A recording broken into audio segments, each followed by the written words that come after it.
மதுரை மாவட்டம் அரிட்டாப்பட்டியில் டங்ஸ்டன் சுரங்கம் அமைப்பதற்கு எதிராக போராடி வரும் மக்களை சந்தித்து பாமக தலைவர் அன்புமணி பேசி வருகிறார். நேரலையில் பார்க்கலாம். ஒரு சென்ட் மண் எடுக்க நாங்க விட மாட்டோம். எந்த எல்லை கூட நாங்க போவோம். எந்த எல்லை கூட நாங்க போவோம். எங்களுக்கு வரலாறு இருக்கு. பாட்டாளி மக்கள் கட்சிக்கு வரலாறு இருக்கு. இதே போன்றுதான் தூத்துக்குடியில 10,000 ஏக்கர் நிலத்தை எதுக்கு டாடா கம்பெனிக்கு டைட்டேனியம் கம்பெனிக்காக தமிழ்நாடு அரசு தாராவரத்து கொடுத்துட்டாங்க. எவ்வளவு? 10,000 ஏக்கர். அங்க அன்றைக்கு எங்களுடைய மருத்துவரையா நேர்ல போய் அங்கேயே படுத்தார், அங்கேயே தங்கினார், அங்கேயே மக்களை திரட்டி தொடர் போராட்டம் நடத்தி பிறகு அரசாங்கம் நாங்க இந்த திட்டத்தை கொண்டு வர மாட்டோம் கையெழுத்து போட்டு இது நடந்து எவ்வளவு நேரம்? 20 ஆண்டுகள் ஆகிறது. 20 ஆண்டுகள் ஆகிறது. இதுதான் பாட்டாளி. இங்க நான் அரசியல் பேசியோ எங்க கட்சியை பத்தி பேச வரல. கடந்த கால வரலாற்றை பற்றி பேசுறேன். இது யாருக்கு இந்த வரலாறு தெரியுமா? உங்களுக்கு இல்ல, அரசாங்கத்துக்கு போய் சேரணும். இங்க நம்ம குரல் அரசாங்கத்தை போய் சேரணும். நம்ம எதிர்ப்பு அரசாங்கத்துக்கு போய் சேரணும்.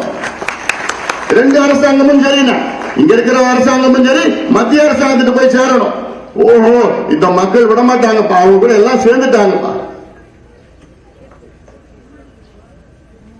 இதுக்கு பல தீர்வுகள் இருக்கிறது. அதாவது முதல்ல 2 பேரை எப்படி ஏமாத்துறாங்க, மத்தியிலும் சரி மாநிலத்திலும் சரி. திமுக அரசு எப்படி உங்களை ஏமாத்துனாங்கன்னு பல பேருக்கு தெரியும், சில பேருக்கு தெரியாது. இது 2021 செப்டம்பர் மாதம். அப்பதான் இத பத்தி ஜியாலஜிக்கல் சர்வே ஆஃப் இந்தியா இருக்கிறது, புவியியல் ஆராய்ச்சி மையம். இந்த பகுதியில் டங்ஸ்டன் இருக்கிறது என்று தமிழக அரசுக்கு ஒரு தகவல் அனுப்புறாங்க. 2021 செப்டம்பர் மாதம். அப்போ இது போன்ற சுரங்கத்திற்கு ஏலம் விடுவத அதிகாரம் மாநில அரசுக்கு அப்ப இருந்தது. தமிழ்நாடு அரசுக்கு அதிகாரம் இருந்தது, ஏலம் விடுறதுக்கு அதிகாரம் இருந்தது.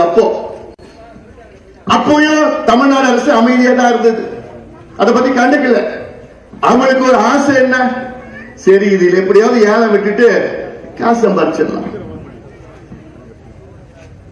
அப்படியே அமைதியா விட்டுட்டாங்க.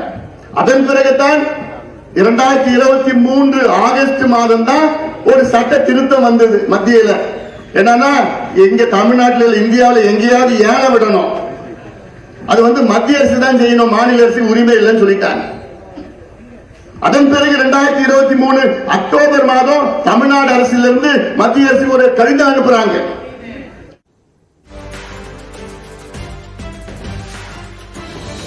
டங்ஸ்டன் சுரங்கம் அமைப்பதற்கு எதிராக போராட்டம் நடத்தி வருபவர்கள் மத்தியில் அன்புமணி பேசி வந்த நேரடி காட்சிகளை பார்த்தோம். பின்னர் வரும் செய்திகளில் விவரங்களை பார்க்கலாம்.